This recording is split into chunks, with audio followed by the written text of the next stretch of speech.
Hey, Tim Frisch with A Frisch Perspective, your Christian nerd bringing you analysis, reviews, and fun. In this video, I want to talk about a topic that is a little bit thorny and can be a bit complicated, but it's very relevant to the time that we're in right now, and it has to do with the phrase Black Lives Matter. When we think about the phrase Black Lives Matter, different things come to different people's minds. And the reason that I say this is somewhat of a thorny and complicated issue during this time is that the phrase in and of itself, Black Lives Matter, is a phrase that I think on the surface, I would definitely agree with, and I think many people do. We obviously have great concern about people and people from all different backgrounds, but when you think about the situation that happened with George Floyd, and I did a video on that, that breaks my heart, and many other people in this country have great sadness and concern over issues like that. So the issue, though, with Black Lives Matter, that phrase, is that people react differently to it. And people mean different things by it. And I think it's important that we really acknowledge and distinguish that. Some people are definitely uncomfortable with the phrase Black Lives Matter, even though they might believe that Black Lives Matter. And so there's been some debate about it. And one of the things that I've heard is black people are defending the statement, saying that it doesn't mean anything against other people. If you say Black Lives Matter, it's not in any way saying that other people don't matter. They're just trying to point out the fact that black people in many situations are in a vulnerable position, and that their lives have been endangered, and they have been mistreated, and they've experienced a lot of injustice. So Black Lives Matter to them is about pointing that out. It's acknowledging a failure in our society. So there are people who defend the statement on that level. But it's really important to point this other thing out, and this is really where things get pretty tricky. Again, I want to say that I agree with the phrase Black Lives Matter in and of itself. There's an aspect of that resonates with me. Of course, I really do care about black people, and I care about people from all different ethnicities and backgrounds. So the phrase itself does resonate with me on some level, but we have to acknowledge that it's also an organization. And this is something that someone pointed out in a comment on my last video, and it's something I've heard, and it's a really important point, and I think it's something we do need to take a look at, that Black Lives Matter is not just a statement that people have different opinions about, it's also an organization. And I really think we should take a look at that a little bit in this video here. When you look at this organization, they actually have a website, and what you'll see here on this website is that it says what we believe. 4 years ago, what is now known as the Black Lives Matter Global Network began to organize. It started out as a chapter-based, member-led organization whose mission was to build local power and to intervene when violence was inflicted on black communities by the state and vigilantes. In the years since, we've committed to struggling together and to imagining and creating a world free of anti-blackness, where every black person has the social, economic, and political power to thrive. Now, once you move beyond a phrase like Black Lives Matter to an organization, I think you get a shift here, and you'll see that as we look at this more, between an idea and an ideology. And we have to acknowledge and distinguish those two things. I agree with the idea of Black Lives Matter, but that actually becomes a term that designates an organization like I'm showing you here that actually has a bigger ideology behind it. And that's where we really have to be careful and take a look at this more clearly. And I think this needs to be added into the discussion. So yesterday I talked about the importance of listening, and I want to listen to people, but I also think it's important people listen to this particular issue, that Black Lives Matter is not just a phrase, it's also an organization with an ideology, and we need to take a look at what does that organization represent? What is the ideology behind the Black Lives Matter organization? So I won't show you all of the statements of their belief. You can go to the website and look at it yourself.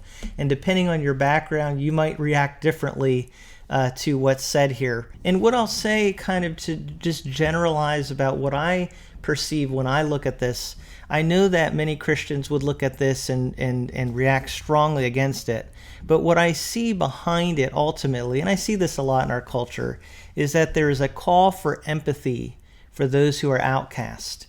There is a call for empathy to those who are rejected, marginalized, and in some cases, many cases, they're actually hurt by others. So when I look at this, that's what I see. If I could give an encompassing word to the beliefs of this ideology, it's the idea of empathy.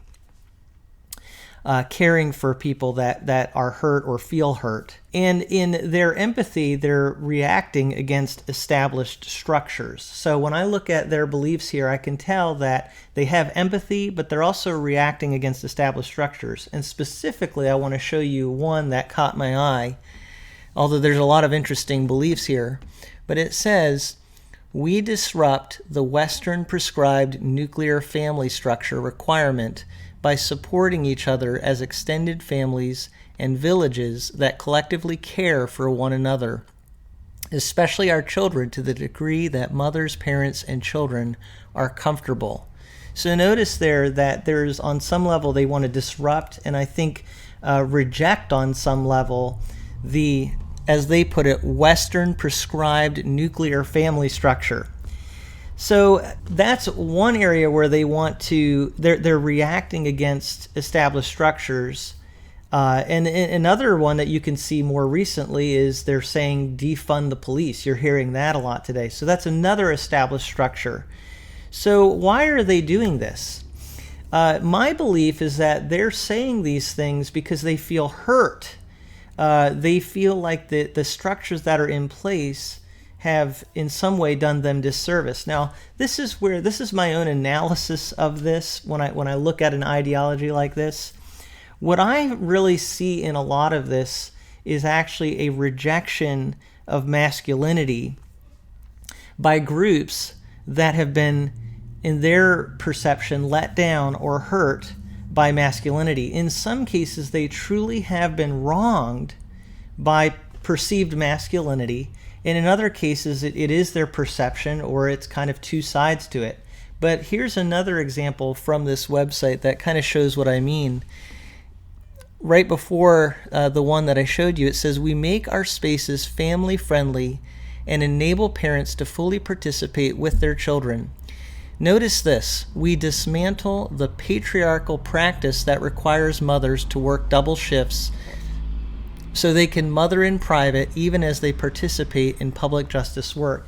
Notice it talked there about dismantling the patriarchal practice. What's patriarchal? It's about men. And actually what you're seeing there is it's saying we don't want mothers to have to work double shifts while they're doing their public justice work. So you have to acknowledge that in some people's situations, men have been absent. Men have not stepped up and fulfilled their role, and men have actually taken advantage of other people. And so you have, for example, mothers working double shifts. And where are the men? So I see some of this really, and among other things that they're rejecting, but you could definitely see a major theme here: a rejection of masculinity by groups that have been let down or hurt by masculinity, or you might put the term patriarchy in there.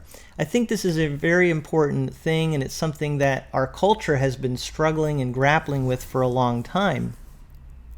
And so they're rejecting certain structures that are in our culture, that have been part of our culture.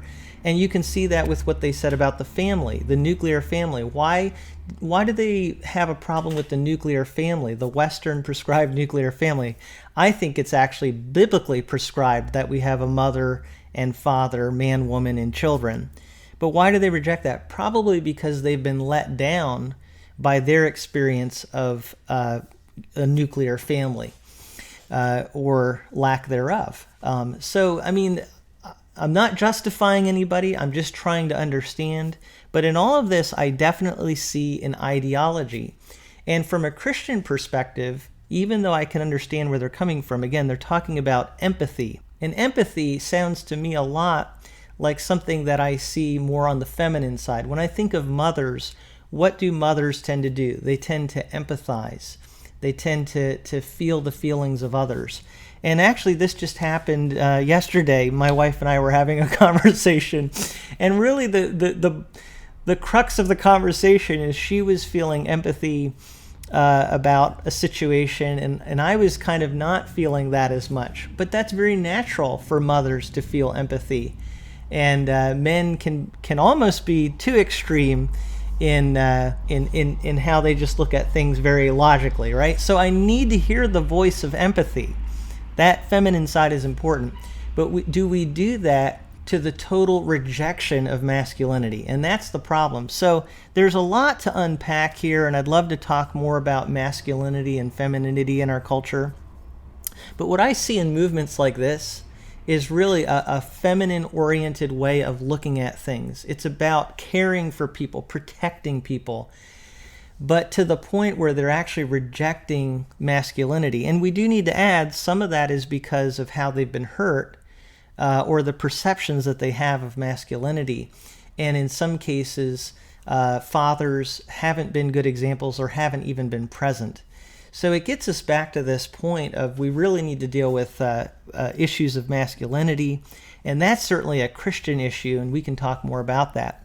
But to boil it all down, getting back to the phrase Black Lives Matter, the phrase itself says one thing, but it actually represents a lot more, and it depends on what you mean by the phrase. But I see an ideology here that as a Christian and from a biblical standpoint has some real problems. I don't think you see a biblical viewpoint here concerning the family, for example, or concerning the idea of both having empathy, but also having standards in the idea of masculinity. Men is an important thing in the Bible. And so we have to keep all of these things in mind. So I reject the ideology of what I'm seeing here in the Black Lives Matter organization. And I'm just going to say that outright. That's my personal viewpoint. So here's how I personally look at it. Black lives absolutely do matter. And from my perspective, they matter so much that I actually have to reject Black Lives Matter as an ideology if what you mean by that are the things that we see here. People are so important that we can't just take whatever ideology we feel at the moment and say, okay, we need to totally buy into this, because I actually think it's to their detriment that we buy into some of the things that we see in this ideology. I want a biblical ideology. So Black lives absolutely do matter. The Bible tells me that. But because Black lives matter, I have to reject an ideology that is actually going to hurt Black people and reject what God wants for us and what He says is best for us. And that, unfortunately, is what I see in this Black Lives Matter ideology and movement. And so we have to be really mindful of that. So I just wanted to add to the discussion and point some of these things out. What I don't want to do is rile up sides and really cause a breakdown. I hope that in pointing these things out, it can actually enrich our discussion and help us to think more clearly and biblically, and ultimately more lovingly. So it's a pretty interesting and, as I said, kind of thorny and complicated subject. I hope that what I've said has been helpful and clear and made sense. And I'd love to hear what you think about some of these things in the comments. And as always, thank you so much for listening to what I have to say from A Frisch Perspective.